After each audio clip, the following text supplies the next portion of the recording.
पहली नजर में ऑस्ट्रेलिया बस एक देश लगता है, लेकिन सच्चाई इससे कहीं ज्यादा चौंकाने वाली है। असल में ऑस्ट्रेलिया कोई आम देश नहीं, बल्कि अपने आप में एक पूरा महाद्वीप है। ये धरती का एकमात्र ऐसा महाद्वीप है जिस पर सिर्फ एक ही देश का पूरा नियंत्रण है। यानी सोचिए, एक पूरा कॉन्टिनेंट एक ही झंडे के नीचे। लेकिन दोस्तों, क्या आप जानते हैं, ऑस्ट्रेलिया दुनिया का सबसे छोटा महाद्वीप होते हुए भी जमीन के मामले में बेहद विशाल है। यहाँ का भूभाग इतना फैला हुआ है कि कई देशों को मिलाकर भी इसकी बराबरी नहीं कर सकते। लेकिन हैरानी की बात यह है कि इतनी बड़ी जमीन पर आबादी बेहद कम है। ये देश जितना बड़ा है उतना ही साइलेंट और रहस्यमय भी है, जहाँ लोग कम लेकिन कहानियां अनगिनत हैं। ज्यादातर लोग तो बस इसका नाम जानते हैं, पर असली ऑस्ट्रेलिया वो हैरान कर देने वाला है। लेकिन दोस्तों, जरा सोचिए, इतना बड़ा देश और फिर भी जमीन का ज्यादातर हिस्सा खाली। हाँ, ये सुनकर हैरानी होती है, लेकिन ऑस्ट्रेलिया का असली चेहरा सन्नाटे और रेत से ढका हुआ है। यहाँ की पूरी आबादी कुछ चुनिंदा इलाकों जैसे सिडनी, मेलबर्न और ब्रिस्बेन तक ही सिमट चुकी है। बाकी लाखों वर्ग किलोमीटर बस रेगिस्तान, वीरान पहाड़ और अंतहीन सन्नाटा। कागज पर तो ऑस्ट्रेलिया एक विशाल देश लगता है, लेकिन असल जिंदगी में कुछ शहरों तक सीमित एक मौन महाद्वीप बन चुका है, जहां जमीन है बहुत पर इंसान बहुत कम। ये सुनकर कोई भी हैरान रह जाएगा, क्योंकि जब आप भारत या यूरोप से तुलना करते हैं तो ऑस्ट्रेलिया के आंकड़े सचमुच चौंका देते हैं। सोचिए, सिर्फ उत्तर प्रदेश, भारत का एक ही राज्य, पूरे ऑस्ट्रेलिया की आबादी से लगभग 9 गुना ज्यादा लोगों का घर है। और यूरोप में सिर्फ इंग्लैंड की आबादी ही ऑस्ट्रेलिया से 2 गुना ज्यादा है। यानी जमीन के मामले में ऑस्ट्रेलिया भले ही विशाल हो, लेकिन लोगों के मामले में ये दुनिया के सबसे खाली देशों में से एक है। अक्टूबर 2025 के अनुमान के अनुसार ऑस्ट्रेलिया की आबादी करीब 2.6 करोड़ है। इतने बड़े महाद्वीप के लिए यह संख्या सच में बहुत छोटी है। हालांकि यहाँ के लोगों का जीवन स्तर बहुत अच्छा है। शिक्षा, सुरक्षा और स्वास्थ्य की सुविधाएं दुनिया में टॉप मानी जाती हैं। अर्थव्यवस्था मजबूत है और सरकार भी स्थिर है। लेकिन इसके बावजूद देश के अंदर एक गहरी परेशानी लगातार बढ़ रही है। ये समस्या दिखाई नहीं देती, लेकिन आने वाले समय में बहुत बड़ा खतरा बन ही देती है सकती है। ये खतरा है आबादी की असमान बंटवारा। पूरे देश की 2/3 आबादी सिर्फ 5 बड़े शहरों में बस चुकी है। सिडनी, मेलबर्न, ब्रिस्बेन, पर्थ और एडिलेड जैसे शहरों में लोग घनी आबादी में रह रहे हैं, जबकि देश के भीतर के इलाके लगभग खाली होते जा रहे हैं। आंकड़े बताते हैं कि देश के करीब 90% लोग सिर्फ 2.2% जमीन पर ही रहते हैं। यानी पूरा जीवन अब शहरों की कुछ जेबों में सिमट रहा है। करीब 85% लोग समुद्र तट से 50 किलोमीटर के अंदर ही रहते हैं, क्योंकि वहां मौसम ठीक है, पानी उपलब्ध है और रोजगार के मौके भी ज्यादा हैं। जबकि महाद्वीप के अंदरूनी इलाके, जिन्हें आउटबैक कहा जाता है, वहां तेज गर्मी और बंजर जमीन के कारण रहना लगभग असंभव है। ये जमीन खाली तो है, लेकिन उपयोगी नहीं है। यही वजह है कि लोग लगातार तट की ओर पलायन कर रहे हैं। कई इलाकों में साल भर में 100 मिलीमीटर से भी कम बारिश होती है। ऐसे में खेती भी नहीं हो सकती और ना ही पानी आसानी से मिलता है। इसलिए लोग उस जमीन को छोड़कर शहरों की तरफ बढ़ते जा रहे हैं। पर इस पलायन के अपने साइड इफेक्ट भी हैं।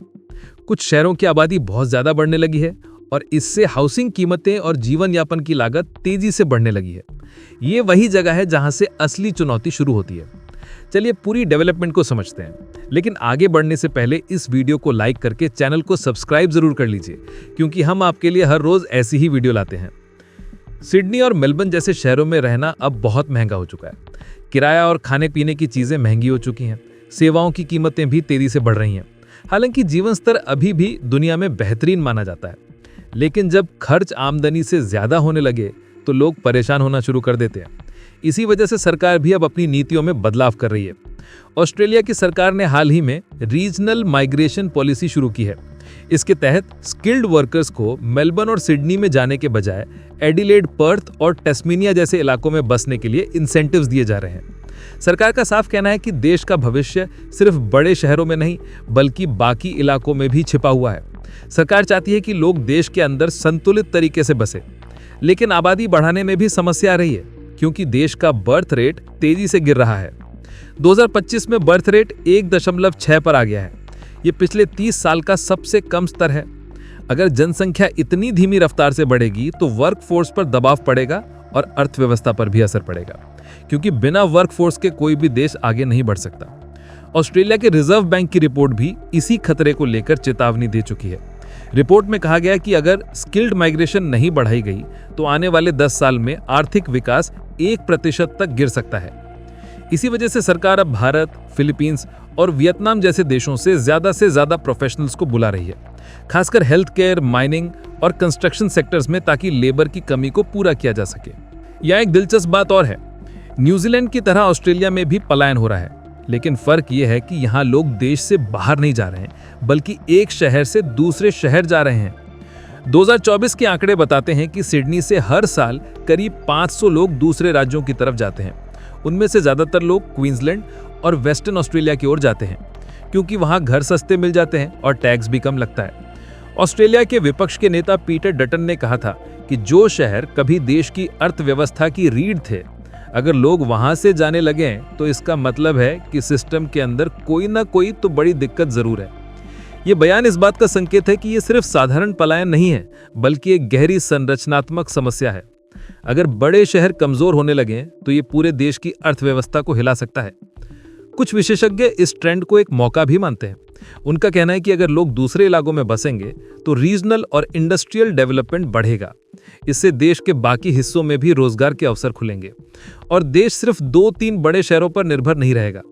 लेकिन इसके लिए नीतियां और संसाधन सही जगह पर इस्तेमाल करने होंगे, नहीं तो ये मौका भी खतरे में बदल सकता है।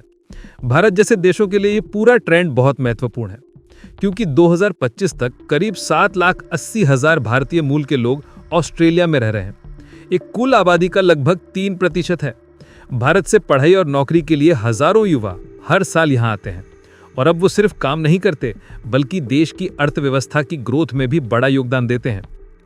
खासकर आईटी, हेल्थ और इंजीनियरिंग सेक्टर्स में ऑस्ट्रेलिया की सरकार भी इस मौके को समझती है। प्रधानमंत्री और विपक्ष दोनों मानते हैं कि विदेशी स्किल्ड वर्कर्स को लेकर नीतियां मजबूत करनी होंगी। इसी वजह से स्थायी निवास के रास्ते को आसान बनाया जा रहा है, ताकि अच्छे टैलेंट को रोक कर रखा जा रहा हो और आने वाले समय में लेबर की कमी भी पूरी की जा सके। सरकार का लक्ष्य है कि जनसंख्या और वर्कफोर्स दोनों को संतुलित रखा जाए। लेकिन देश का असली खतरा बाहर से नहीं, बल्कि अंदर से है। खाली पड़े भीतरी इलाके और बढ़ते शहर एक दूसरे से जुड़ी हुई समस्या बन चुके हैं। अगर यही रुझान जारी रहा तो आने वाले वर्षों में कई कस्बे पूरी तरह खाली हो सकते हैं, और ये किसी भी देश के लिए अच्छा संकेत नहीं है, क्योंकि किसी देश की असली शक्ति जमीन में नहीं, बल्कि उस जमीन पर रहने वाले लोगों में होती है। ऑस्ट्रेलिया के पास संसाधन भी हैं और अवसर भी हैं। उसके पास खनिज भी हैं और समुद्र भी। शिक्षा में भी वो आगे है और शोध में भी। बस कमी है लोगों की जो उस विशाल जमीन को उपयोग में ला सके। अगर सरकार सही तरीके से आबादी को फैलाने में सफल हो गई तो आने वाले समय में ऑस्ट्रेलिया की ग्रोथ दुनिया के कई बड़े देशों को पीछे छोड़ सकती है। लेकिन अगर ये असंतुलन नहीं रोका गया तो इतना बड़ा महाद्वीप भीतर से कमजोर पड़ सकता है। अगर आपको ये जानकारी जरूरी लगी हो तो इस वीडियो को लाइक और सब्सक्राइब जरूर करें, ताकि आप हमारे आने वाले हर अपडेट से जुड़े रह सकें। और इस वीडियो को शेयर करना भी बिल्कुल ना भूलें। जय श्री राम।